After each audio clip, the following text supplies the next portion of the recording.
Hello everyone, welcome back. So today I am doing a tutorial and a first impression kind of thing on the Natasha Denona Blue Purple palette. She looks like this. I think it's so beautiful. I don't know about you guys. You'll have to let me know, what do you think of this palette? I think it's gorgeous. I've been eyeing it for so long and I finally bought it during the Black Friday sale. So we're playing with that today. I also picked up the Blackest Black eyeshadow. Those are the only two things I ordered from Natasha Denona. And so you'll see me use this. Obviously I have tons of black on my eyes, and I do prefer having a matte black single, like just out on my vanity instead of pulling from other palettes. So because I lost the one I had from ABH, I'm really concerned about where that is since it has no, top on it. Like, I'm afraid it's crumbling everywhere somewhere in my house. But yeah, so if you want to see me demo these two things and see how I got this eye look, then just keep on watching. Alright, so to start, I have my eyes primed with the MAC Painterly Paint Pot. Not my favorite, but it works well enough. So I'm so excited. Look at it. Look at it! Oh my god, it's so beautiful. I'm so excited. I'm so glad I got this. I'm so excited. Anyway, I'm going to start off here with a Rephr #1, and I'm going to go into the deepest... Whoa! I'm going to go into this deep navy up here. This one is called... Navy. Very straightforward. Thank you, Natasha. And I'm just going to be winging this out quite heavily. As you can see on this eye, I go pretty crazy. And I was really excited because this palette has a lot more depth than some of her other ones, I feel, and it definitely has more color. But it still remains a little more on the like neutral to cool side with some pops. But I just think the pops are so pretty. And I definitely think I'm going to get more use out of this than I did the green brown palette. Winging this out, and I'm gonna blow it up quite a bit as well. I'm not scared to take my color all the way up, but some people are, so but if you're scared of color, this might not be the channel for you.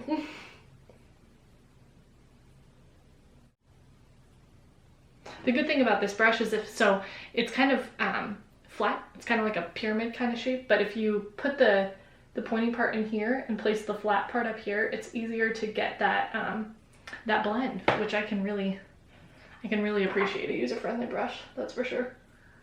To go into the shade Powder Blue, it's actually a teal. I feel like this should be called Powder Blue, but I'm not in charge. So I'm gonna go into that teal shade with a Rephr 16 brush, just the biggest fluffy brush I think that they offer. And I'm going to be blending that out. And there's something, I don't know how to explain it, about these shades are colorful, yet they're a little more subdued than other colorful shades. I don't know how to explain it. They're like mature colors. Even though they are still punchy and bright, there is just something, it's a little more mature about them. And I like that this palette has a lot of kind of like crease shimmer kind of shades, which you guys know. I love my shimmers in the crease, so. I feel like this is Natasha's most colorful palette that she has to offer, so I'm really thrilled that I finally bit the bullet and got it during her Black Friday sale. Let me know if you guys picked anything up, because I'm really excited about this so far. Obviously, this is just like a first impression kind of thing, but we already love Natasha's shadows, so there's no, no change there. This is, I feel, the matte formula anyway is a little bit different than some of her other palettes, like the gold palette, things like that. Just so you know, this is definitely like the more original formula. The mattes in here are more comparable to, like, I don't know, other typical mattes. They have a little more pigment to them. They're not quite like Pat McGrath level in this palette, but they are, I don't know if this was reformulated. I just feel they have a little bit of a different quality to them. Anyway, I also picked up the Blackest Black eyeshadow. If you guys don't know, black eyeshadow is like my jam. This one, honestly, I feel is a little more charcoal, but as you can see on this eye, it does build up really well. It's definitely black, and it was very, very easy to work with, which I can appreciate. I have a bunch of black shadows in my collection, but I actually prefer having a single out just so I can add that to any given look. So I decided to pick this up after eyeing it for a while, because I know I love Natasha's formula, and I figured her black would be just divine. So far I like it. I do think that, like, I like the ABH black a lot better, even though I don't support ABH. If they had a black single, I might pick that up, But yeah, this one will do. It definitely does build, so I can appreciate that. It's a very user-friendly black. And I'm building that up pretty heavily because I like my outer corner to be just chock full of depth. And again, just winging that out. Oh, I forgot to mention, this is the Rephr 13 brush, this little fluffy one here. This one's really good for crease work and outer corner work and all that jazz. Okay, so I'm gonna leave the black there for now. I'm gonna go back into that navy and just put it right above the black, so it's not such a stark transition between the black and the teal. And then I am going to go back into the teal just to make sure it's intense up there, and I'm gonna run it over some of the other colors as well just to get the most, you know, seamless blend possible. Take a Rephr number 14 brush and I'm gonna go into Electric Violet, which is just the perfect name for this shade right here. What is your problem, dude? I wonder if that's my dad. We live right next door to my parents, if you didn't know. So yeah, I'm gonna take Electric Violet on this brush and I'm going to put it right here to give it a little more of a two-tone look. I'm not gonna lie, this shade is just absolute perfection. It doesn't look like it translates on camera. It's so beautiful and vibrant. It's like the perfect blurple kind of shade. It's definitely like a perfect violet. I love this color. I want to use this all over my lid. Even though this one definitely doesn't have a lot of like texture to it, I feel this could be such a gorgeous like one shadow type look. Oh, I wish it translated on camera like it does on the eyes because it is just stunning. And then I'm just gonna do a cut crease with the MAC paint pot that I was using for primer. It's not gonna be a super like nice cut crease. I just want a little bit more definition where this next shimmer is gonna go. And then I'm gonna take the brush with the black on it and just do a little wipe over here. So taking a Rephr 02 brush, this little flat packer brush, I'm gonna go into Petroleum Blue, which is a teal shimmer. And I'm going to put that where that cut crease is. And this one, again, it's definitely more of a metallic than some of the, more than like that Electric Violet shade, but it does still have kind of a crease shimmer quality to it. I'm gonna take the shade right next to it called Metallic Steel. That's a good name for that. This deeper shimmery navy. And I'm gonna place that with that same Rephr brush just closer to where the black is, where the black and the blue meet, or where the black and the teal meet, pardon me. And then I'm gonna go back into the Blackest Black eyeshadow and keep building there and defining this outer corner. I'm going to wet the black eyeshadow and use it sort of as a liner. But just to get that really intense color at the base of my eye is what I'm looking for. Or at the base of my lash line, pardon me. Why do I say pardon me? I feel so formal. Worked at a call center for way too long. Yeah, so I'm gonna take this pencil brush from Rephr. This is the 03, and I'm gonna dip it into that black shadow pretty generously. And I'm gonna spritz it. This is just water in a Too Faced bottle. I'll spray that. I'm going to apply this sort of as a liner because this look has some shimmers integrated into the outer corner, like they just kind of smudge that way. I feel that wetting the black kind of helps bring back a little more definition and a little more depth. And then, what do you call it? On a Rephr 12 brush, I'm gonna go into, I can't even read that, Chromatic. This insane silver right here. Will you shut up? It's not my dad. But yeah, I'm gonna go into this silver here. And this is like, I love the silver in the green brown palette. This one is better.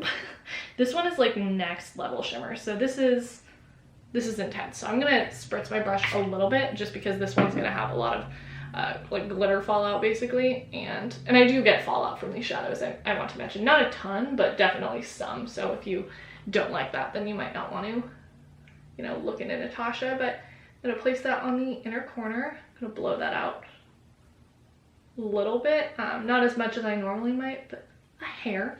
And I am gonna pat a little bit of that silver just over this inner portion of the teal here, just to add a little bit of dimension and texture and fun. Yeah, and I'm actually gonna take a little bit of that on my finger as well, just to make it real intense right there on the innermost portion. So, okay, I think I want to add a little bit more of that purple right here, that Electric Violet shade, because I feel like it's getting a little lost, but it's it's definitely not translating on camera the way I want it to, so I'm really upset about that. But this shade is just freaking stunning. It's like a cool tone, subdued neon almost. It's hard to explain. Okay, so I'm gonna pop off camera, do my base, and we will be back for the lower lash line. I'm also gonna clean up this wing side a little bit.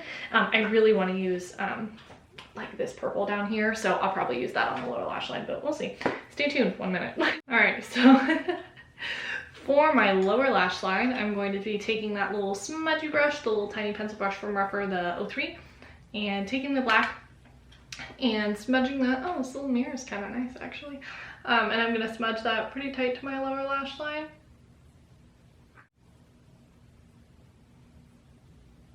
And I'm taking that about halfway in-ish.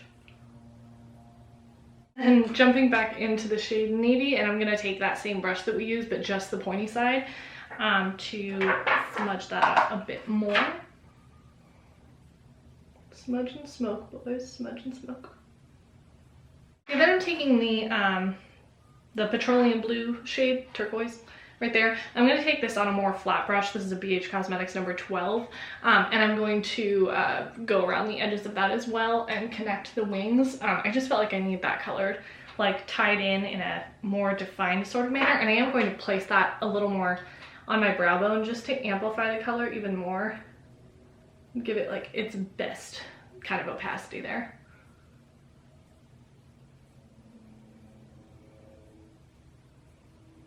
And then a little pencil brush. This one is from like the Morphe Jaclyn Hill set. I'm going to take this like vibrant pinky purple shade. This one is called Nina's Orchid. I don't know who Nina is, but I like her orchids. And I'm going to place that on the inner lower lash line part, right here, right in that blank area. And then I'm going to take the shade right next to it. It's called Maroon. It's a maroon shimmer. Right there, and I'm gonna add that just kind of in the center of the lower lash line.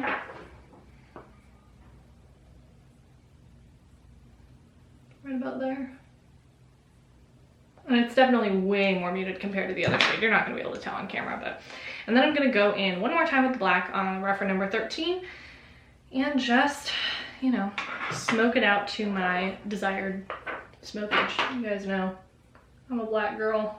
No, I'm I'm a fan of the color black. I'm not, you know what I mean. Clearly, I'm not a black woman. Anyway. Last up, I'm just gonna add some of the LA Girl Gel Slide Glide liner thing in Very Black. This has gotta be like my favorite black liner of all time. This thing is awesome. I love her. And I'm gonna place that just in my waterline. Ow!